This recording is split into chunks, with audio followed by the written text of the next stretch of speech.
Listen closely, for this is a story about a mother named Sarah Chen, and the day her world split in two.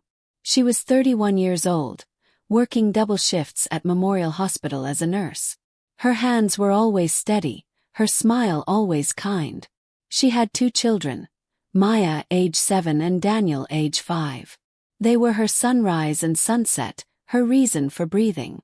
Sarah's husband had left 3 years earlier, vanishing like morning fog. No goodbye, no forwarding address, just empty drawers and unpaid bills. Sarah worked harder. She always worked harder. The children never went hungry. Their clothes were clean, their homework done, their bedtime stories told with voices and laughter. But Sarah was tired, bone-deep tired, the kind that settles into your soul. One Tuesday morning in September there was a knock at the door. Sarah opened it, still in her scrubs from the night shift. 2 women stood there, clipboards in hand, faces professionally blank. "Are you Sarah Chen?" the taller one asked. Sarah nodded. "We're from Child Protective Services," the woman continued. "We need to talk." Sarah's heart dropped like a stone into deep water. She invited them inside, hands trembling as she cleared toys from the couch. The apartment was small but clean. Dishes were washed and beds were made. The women sat down, their eyes scanning everything. "We received a report," the tall woman said. Her name tag read Ms. Patricia Moore. The shorter one, Ms. Linda Webb, took notes without looking up. "A report," Sarah whispered. "What kind of report?" Ms. Moore's face remained neutral. "Concerns about neglect and unsafe living conditions." Sarah felt the room tilt. "That's not true," she said carefully.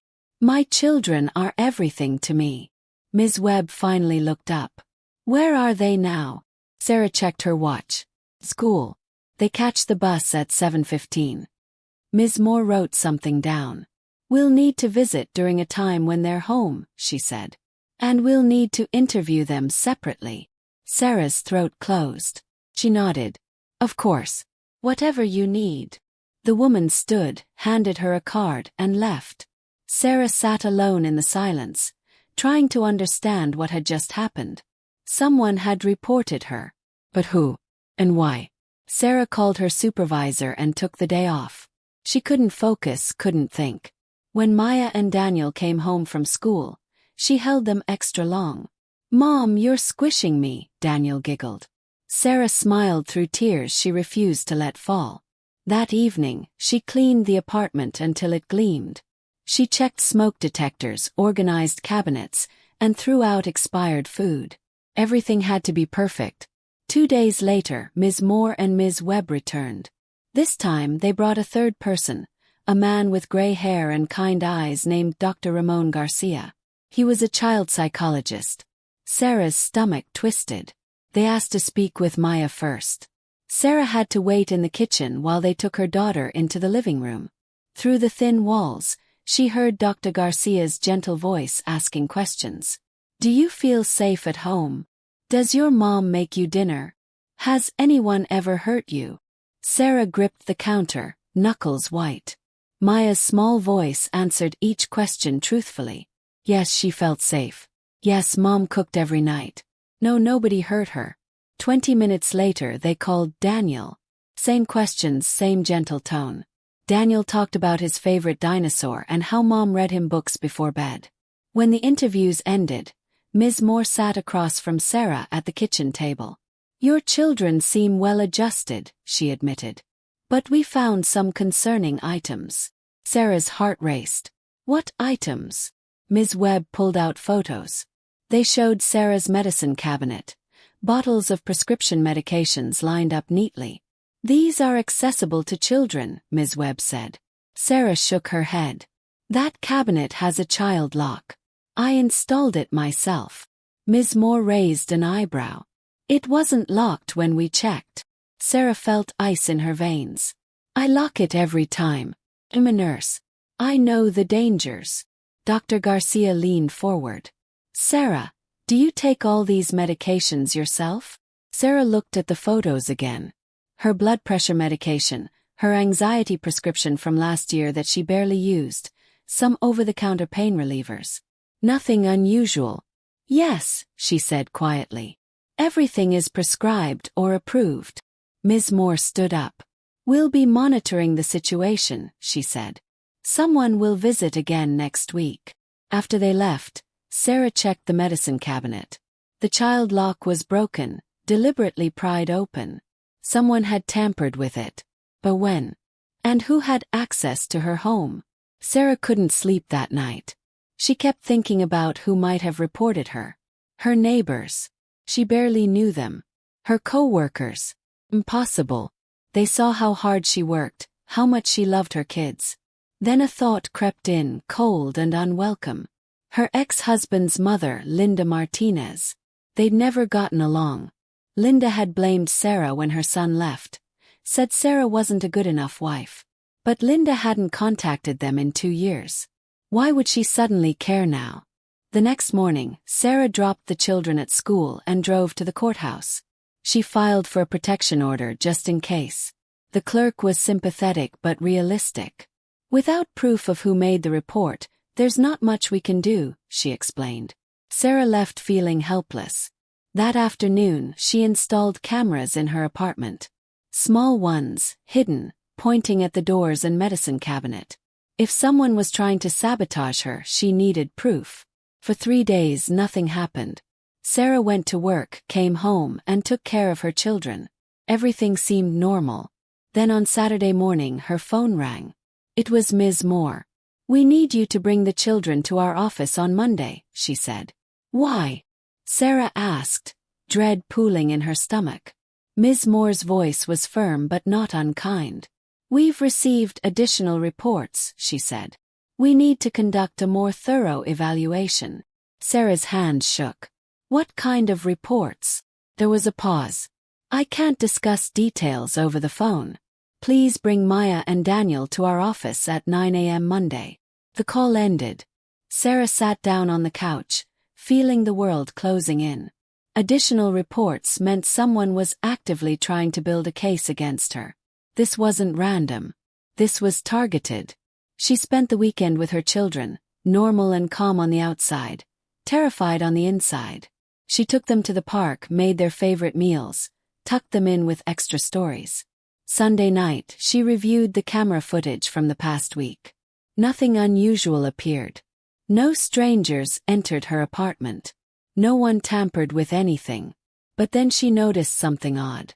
On Thursday afternoon around 3 p.m., there was a brief gap in the recording. Just 7 minutes. The timestamp jumped from 3:14 to 3:21. Someone had paused the cameras. Sarah's blood ran cold. That meant whoever was doing this had access not just to her apartment but to her security system. Someone had been inside while she was at work. Monday morning arrived too quickly. Sarah dressed Maya and Daniel in their nicest clothes. She braided Maya's hair carefully and helped Daniel button his shirt. Where are we going? Maya asked. Sarah smiled softly. Just a meeting, sweetheart. Some people want to ask you more questions. At the CPS office, they were separated immediately. Sarah had to sit in a waiting room while her children were taken down a long hallway. An hour passed. Then 2. Sarah's anxiety climbed with each minute. Finally, Ms. Moore appeared. Come with me, she said. Sarah followed her into a small conference room. Ms. Webb was there, along with Dr. Garcia and another woman Sarah didn't recognize. This is Judge Catherine Rivera, Ms. Moore explained. She's assigned to your case. Sarah's mouth went dry. My case? Judge Rivera looked at her with eyes that had seen too much sadness. Ms. Chen, we've received credible allegations that your children are at risk in your care. Sarah stood abruptly. That's not true. Who's making these allegations? Ms. Webb opened a folder. The reports are confidential, she said. But they include claims of medication misuse, inadequate supervision, and unstable living conditions. Each word hit Sarah like a physical blow. Sarah fought to keep her voice steady. I can prove all of this is false, she said. My children are healthy, supervised, and loved. Judge Rivera leaned forward. Ms. Chen, I understand this is difficult. But until we complete our investigation, we need to ensure the children's safety. Sarah's world stopped spinning. What does that mean? Ms. Moore spoke gently. We're placing Maya and Daniel in temporary foster care. The room tilted. Sarah grabbed the edge of the table. No, she whispered. You can't take them. Dr. Garcia spoke for the first time. It's temporary, Sarah. If you cooperate fully, this can be resolved quickly. Sarah looked at each face around the table. None of them understood. None of them knew what it felt like to work 3 jobs after your husband abandons you, to survive on 4 hours of sleep, to build a life from nothing. And now they wanted to take the only thing that mattered. How long? She asked, voice breaking. Judge Rivera closed her folder. 30 days, pending a full court hearing. Sarah closed her eyes. When she opened them again, everything looked different. Sharper, colder. I want to say goodbye, she said quietly. They allowed her 5 minutes. Maya cried, clinging to Sarah's neck. Daniel didn't understand, asking when he could come home. Sarah held them both, memorizing the smell of their hair, the feel of their small hands. Be brave, she whispered. I'm going to fix this. I promise. A foster care worker arrived, a tired-looking woman with a kind smile. She led the children away gently. Maya looked back once, tears streaming down her face. Sarah stood frozen until they disappeared around the corner. Then she walked to her car, got inside, and finally let herself break. She cried until her throat was raw, until no more tears would come. Then she dried her face, started the engine, and drove home. The apartment felt impossibly empty. Their toys were still scattered on the floor. Daniel's dinosaur lay on the couch. Maya's homework sat unfinished on the kitchen table. Sarah picked up the dinosaur and held it against her chest. She stayed there for a long time, breathing slowly, forcing herself to think clearly. Someone was doing this deliberately. Someone wanted her children taken away. And she had 30 days to figure out who and why. That night Sarah made a list. Every person who'd ever had a grudge against her. Every moment someone might have entered her apartment. Every detail that didn't add up. The broken child lock. The missing camera footage. The mysterious reports. Sarah took the next day off work and went to see a lawyer. His name was Marcus Webb, recommended by a coworker. He was in his 50s with gray temples and sharp eyes. He listened to Sarah's story without interrupting. When she finished, he leaned back in his chair. This sounds coordinated, he said. Someone's building a case systematically. Sarah nodded. Can you help me? Marcus was quiet for a moment. I'll be honest with you, Sarah. These cases are hard. CPS has a lot of power, and judges tend to err on the side of caution. But if you're telling the truth, we can fight this. He quoted his fee. It was more than Sarah had saved, but she didn't hesitate. I'll find the money, she said. Marcus pulled out a legal pad. Tell me everything again. Every detail, no matter how small. They spent 3 hours going through Sarah's life. Her work history, her ex-husband's disappearance, her relationship with his family. When Sarah mentioned Linda Martinez, Marcus paused. Tell me more about her, he said. Sarah explained the tension, the blame, the silence for 2 years. Marcus wrote something down. We need to investigate her, he said. And we need evidence. Everything you have, cameras, records, witnesses. Sarah went home and started gathering documentation. Pay stubs proving stable employment. Medical records showing her children's regular checkups and vaccinations. Report cards from school showing good attendance and performance. Character references from neighbors and co-workers. She photographed everything in her apartment, documenting the safety measures she'd installed. The locked cabinets, the covered outlets, the secure windows. By midnight, she had a thick folder of evidence. But it still felt like not enough against invisible accusations. The next morning, she called the foster care worker who'd taken her children. Can I visit them? Sarah asked. The worker's voice was sympathetic. Not until the judge approves visitation. Usually takes a week. Sarah closed her eyes. Are they okay? They're adjusting, the worker said carefully. The foster family is experienced and kind. After hanging up, Sarah sat in the empty apartment and let herself imagine her children scared and confused, wondering why their mother had let strangers take them away. The pain was unbearable, so she forced herself to focus on action instead. She reviewed the security footage again, frame by frame. And this time, she noticed something she'd missed before. In the 7-minute gap, right before the cameras paused, there was a brief reflection in the hallway mirror. Sarah zoomed in on the reflection, her heart pounding. The image was blurry, but she could make out a figure. Someone wearing a dark jacket and carrying what looked like a bag. She couldn't see a face, but there was something familiar about the posture, the way the person moved. Sarah sent the footage to Marcus immediately. He called back within an hour. "This is good," he said. "It proves someone had unauthorized access. Can you identify them?" Sarah stared at the frozen image. "Not yet," she admitted. "But I'm going to find out." She started asking questions. Her building super confirmed that only 3 people had master keys. Himself, the building manager, and the maintenance staff. Sarah got their names and photos. None matched the figure in the video, which meant someone had gotten a key another way. Sarah checked her own key.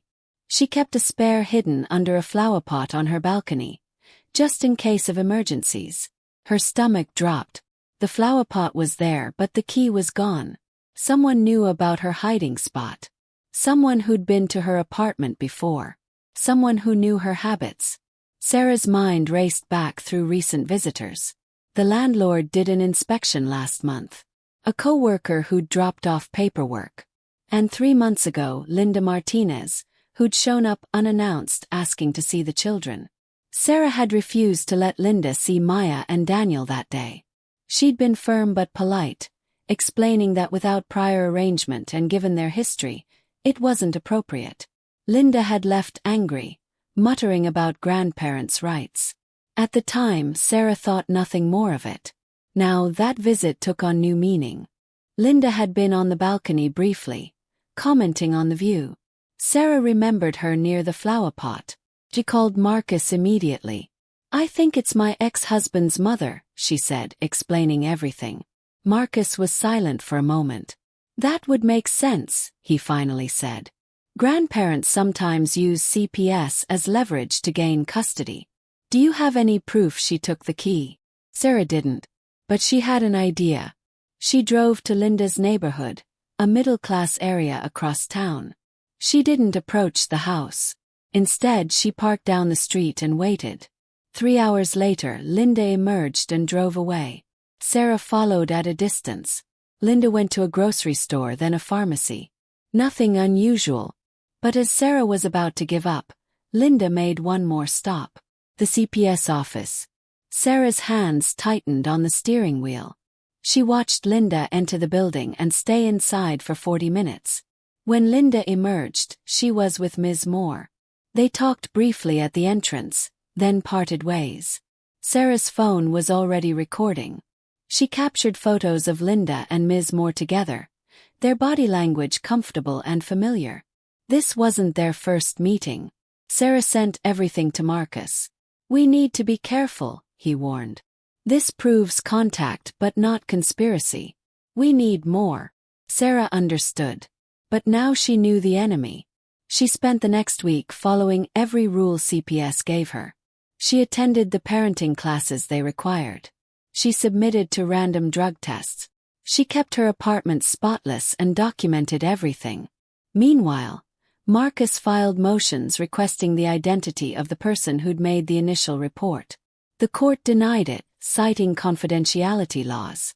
But Marcus also filed a motion for emergency visitation, and this time, Judge Rivera approved it. Sarah could see her children for 2 hours every Saturday supervised. The first visit broke her heart and healed it simultaneously. Maya ran into her arms sobbing. Daniel clung to her leg and wouldn't let go. The foster mother watched from across the room, her expression neutral. "Have they been okay?" Sarah asked her quietly. The woman nodded. They cry for you at night, she admitted. But they're safe. Sarah spent the 2 hours reading to them, playing games, telling them how much she loved them. When time was up, saying goodbye was agony. But she did it with a smile, promising she'd see them next week. As weeks passed, Sarah built her case methodically. She hired a private investigator to look into Linda Martinez. The investigator, a former police detective named James Park, discovered something interesting. Linda had filed for grandparents' visitation rights 2 months before the CPS reports began. Her petition had been denied due to lack of relationship with the children. 1 week later, the first CPS report was filed. James dug deeper. He found records of Linda visiting the CPS office multiple times, always meeting with Ms. Moore. He also discovered Linda had a friend who worked as a notary and had access to official documents. The pieces were coming together. But Sarah needed something definitive, something that proved Linda had orchestrated everything. Then Sarah remembered the broken child lock on her medicine cabinet. She'd thrown it away but wondered if Linda's fingerprints might still be on file somewhere else. She asked James to check. He found something better. Linda had volunteered at a community center that required fingerprinting. James obtained copies legally through a public records request. Then Sarah took the broken lock out of her trash, which she'd been saving, and had it tested privately. The results came back positive. Linda's fingerprints were on the lock, on the inside mechanism where someone would have pried it open. Marcus presented the evidence to Judge Rivera in a closed hearing. Sarah wasn't allowed to attend, but Marcus called her afterward. The judge is concerned, he said. But she's not ready to dismiss the case yet. She wants a full hearing with all parties present. The date was set for 2 weeks away. Sarah counted down each day. She continued her supervised visits with Maya and Daniel, watching them slowly adjust to the foster home while her heart broke. But she also saw their resilience, their trust that Mom would fix this. That faith kept her going. Meanwhile, Linda apparently realized something was wrong. She stopped visiting the CPS office. She hired her own lawyer. Marcus received a letter threatening a defamation lawsuit if Sarah continued making baseless accusations. Marcus smiled when he showed Sarah the letter. "That means we're getting close," he said. "Innocent people don't threaten lawsuits. They welcome investigation." The day before the hearing, Sarah couldn't sleep. She reviewed every document, every photo, every piece of evidence. Marcus had prepared a detailed presentation showing the timeline of Linda's actions, the fingerprint evidence, the photographs of Linda meeting with Ms. Moore, and the correlation between Linda's denied visitation petition and the start of CPS reports. It was circumstantial but compelling. The pattern was too clear to ignore. The hearing took place in a small courtroom. Judge Rivera presided, her expression unreadable. Sarah sat with Marcus at one table. Across the aisle, Ms. Moore and Ms. Webb represented CPS. And at a third table sat Linda Martinez and her attorney, a sharp-faced man named Robert Crane. Judge Rivera called the hearing to order. "We're here to determine the validity of the child welfare concerns regarding Sarah Chen's children," she began. "I've reviewed the preliminary evidence. I want to hear from all parties." Marcus stood first. He walked through Sarah's history methodically. Her steady employment, her children's health records, her clean home inspections, and her perfect compliance with every CPS requirement. Then he presented the evidence against Linda.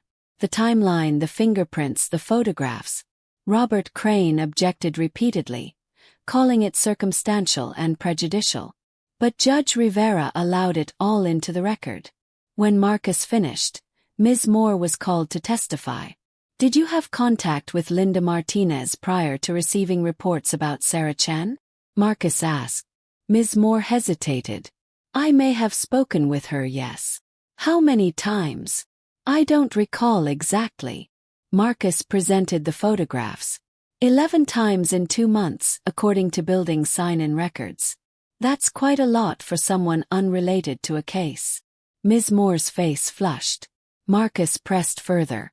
"Ms. Moore, Did Linda Martinez influence your decision to remove Sarah Chen's children? Robert Crane stood quickly. Objection. Leading and speculative. Judge Rivera considered. I'll allow it. Please answer, Ms. Moore. Ms. Moore shifted uncomfortably. Mrs. Martinez expressed concerns about her grandchildren's welfare. It's not unusual for family members to report concerns. But you didn't disclose this relationship to Ms. Chen or the court, Marcus said. That's because reporters are confidential, Ms. Moore replied. Marcus nodded slowly. Even when the reporter has a clear custody motive. The room fell silent. Judge Rivera leaned forward. Ms. Moore, were you aware that Mrs. Martinez had filed for grandparents' visitation rights? Ms. Moore paled. I wasn't aware initially. When did you become aware? Judge Rivera asked. Perhaps a few weeks into the case. And you didn't think that was relevant to disclose? Ms. Moore had no good answer. Judge Rivera made notes, her expression darkening. Then Linda Martinez was called to testify. Robert Crane tried to keep her answers brief, but Marcus was relentless. Mrs. Martinez, did you visit Sarah Chen's apartment 3 months ago? Linda lifted her chin. Yes. I wanted to see my grandchildren. Did Miss Chen allow you inside? Briefly. Did you go on to the balcony? Linda hesitated. I might have. Marcus showed her a photo of the flower pot where Sarah kept her spare key. Do you recognize this? Linda's eyes flickered. I don't know. Maybe. Your fingerprints were found on the broken child safety lock in Ms. Chen's medicine cabinet, Marcus said. Can you explain how they got there? Robert Crane objected loudly. This is harassment. My client is not on trial here. Judge Rivera silenced him with a look. Answer the question, Mrs. Martinez. Linda's face went red. I didn't break anything, she said. I was concerned about the children's safety. I looked in the cabinet to see if there were dangerous medications. And you broke the child lock in the process? Marcus asked. It was already loose, Linda insisted. But her voice wavered. Marcus presented the investigator's report showing the lock had been deliberately pried, not worn from use. He showed the timeline of Linda's denied visitation request followed immediately by CPS reports. He showed her multiple meetings with Ms. Moore, their familiar body language in the photographs. Piece by piece, the case against Linda built until even Robert Crane stopped objecting. Judge Rivera called a recess. Sarah sat in the hallway, hands shaking. Marcus sat beside her. We're winning, he said quietly. But don't celebrate yet. When they returned, Judge Rivera's face was stern. I've heard enough, Judge Rivera said. This court takes child welfare seriously. But we also take seriously any attempt to manipulate the system for personal gain. She looked directly at Linda. Mrs. Martinez, your actions constitute fraud and potentially criminal interference with custody. I'm referring this matter to the district attorney. Linda stood abruptly. I was trying to protect my grandchildren. Judge Rivera's gaze didn't waver. You were trying to take them from a fit parent. There's a difference. She turned to Sarah. Ms. Chen, I'm deeply troubled by what's happened here. The evidence shows you are a capable, loving mother who has been the victim of a malicious campaign. Sarah felt tears building but held them back. The children will be returned to your custody immediately, Judge Rivera continued. All CPS supervision is terminated. I'm also issuing a restraining order prohibiting Mrs. Martinez from contacting you or the children for a minimum of 2 years. Sarah couldn't stop the tears now. They fell freely as relief crashed over her. However, Judge Rivera added, I'm ordering a full investigation into CPS procedures in this case. Ms. Moore, you will be placed on administrative leave pending review. Ms. Moore's face went white. Judge Rivera closed her file. We're adjourned. The courtroom erupted in quiet motion. Linda stormed out with her lawyer, her face twisted with rage. Sarah sat frozen for a moment, unable to process that it was over. Marcus touched her shoulder gently. "Go get your kids," he said. Sarah drove to the foster home, her hands still trembling on the wheel. When she knocked, the foster mother opened the door with a knowing smile. "They've been packed since this morning," she said. "I called and told them you were coming." Maya and Daniel appeared in the hallway, their faces lighting up like sunrise. "Mom!" They ran to her, and Sarah caught them both, sinking to her knees. She held them so tight, breathing in the smell of their hair, feeling their small hearts beating against hers.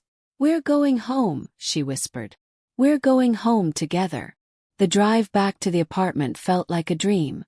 Maya talked non-stop about everything that had happened. Daniel fell asleep with his head on Sarah's shoulder. At home, Sarah made their favorite dinner. They ate together at the small kitchen table, the apartment finally feeling whole again. That night, Sarah tucked them both into their own beds.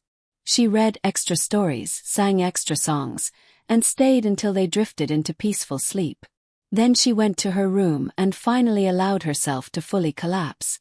She'd survived. They'd survived. Over the following weeks, news spread about the case. Ms. Moore was fired from CPS after the investigation revealed she'd violated multiple protocols. She'd allowed personal relationships to cloud her judgment and failed to verify claims before removing children from a home. Linda Martinez was charged with fraud and making false reports. Her case went to trial 6 months later. She was found guilty and sentenced to probation and community service. More importantly, she lost all legal claims to see Maya and Daniel. Sarah received an official apology from the CPS director and a settlement from the county for wrongful removal of her children. The money helped pay Marcus's legal fees and rebuild their savings. Sarah could have been bitter. Part of her wanted to be. But mostly she felt grateful. Grateful for Marcus's help, for Judge Rivera's wisdom, for James the investigator's dedication. Grateful that the system, despite its flaws, eventually corrected itself. She also felt stronger. She'd fought for her children and won. She'd stood up to people in power and demanded justice. She'd proven that a single mother working 2 jobs could still protect what mattered most. Maya and Daniel adjusted back to normal life quickly. Children are resilient in ways adults forget. Within a month, the foster care experience became just a strange memory, something they'd tell their own children someday. Sarah became more careful but not paranoid. She changed her locks and never hid keys outside again. She installed better security cameras and kept detailed records of everything. But she also learned to trust her instincts and stand firm when someone tried to intimidate her. 6 months after the court date, Sarah received a letter from Linda. It was short, written in shaky handwriting. "I'm sorry," it read. "I convinced myself I was helping. I was wrong. I understand if you never forgive me." Sarah read it twice, then put it in a drawer. Forgiveness wasn't something she owed anyone. It was something she'd give when and if she chose. For now, she was content to let Linda face the consequences of her choices. Sarah focused instead on rebuilding trust with her children. She explained in age-appropriate ways what had happened. She assured them it wasn't their fault and that bad people sometimes do bad things, but good people fight back. Maya asked once if Grandma Linda was a bad person. Sarah thought carefully before answering. "She made very bad choices," Sarah said. "But that doesn't mean she's all bad. People are complicated." It was the honest truth, and Maya seemed satisfied. Time moved forward. Sarah continued nursing, working hard but not sacrificing time with her children. She found balance where before there had only been survival. A year after the hearing, Sarah was promoted to head nurse in her unit. Came with better pay and more stable hours. She could finally breathe financially. She took Maya and Daniel on a real vacation, something they'd never done before. Just a week at the beach, but it felt like a lifetime of healing. She watched them build sandcastles and chase waves, their laughter carried away by the ocean wind. One evening, as the sun set over the water, Maya sat beside Sarah on the sand. "Mom, are you happy?" she asked. Sarah smiled, surprised by the question's wisdom. "Yes, sweetheart. I really am." And she meant it. The trauma had left scars, but scars were proof of healing, proof that wounds close and strength rebuilds. Sarah had learned that justice exists, even when it takes time to arrive. She'd learned that one person's determination can stand against systems and institutions. She'd learned that love is both fierce and patient, powerful and gentle. Most importantly, she'd learned that staying quiet isn't the same as staying weak. Sometimes silence is strategy. Sometimes following every rule is the strongest rebellion. Sometimes waiting for the right moment is the bravest choice. Sarah's story spread through her community, then beyond. Other parents reached out, sharing similar experiences and asking for advice. Sarah helped where she could, connecting people with Marcus, sharing the names of honest investigators, and offering encouragement when systems felt overwhelming. She discovered purpose in her pain, meaning in her struggle. 3 years after everything happened, Sarah stood in her apartment looking at the life she'd rebuilt. Maya was 10 now, confident and kind. Daniel was 8, curious and brave. They did homework at the kitchen table while Sarah prepared dinner. It was ordinary, beautifully ordinary, and Sarah had learned that ordinary moments are the ones worth fighting for. She thought sometimes about Linda, wondering if she'd found peace or just regret. Sarah hoped, despite everything, that Linda had learned something and grown somehow. Mostly though, Sarah didn't think about the past. She thought about the future, about Maya's dream of becoming a veterinarian and Daniel's obsession with space exploration. She thought about birthday parties and school plays and summer afternoons. The story could have ended differently. Sarah knew how close she'd come to losing everything. But it didn't end that way.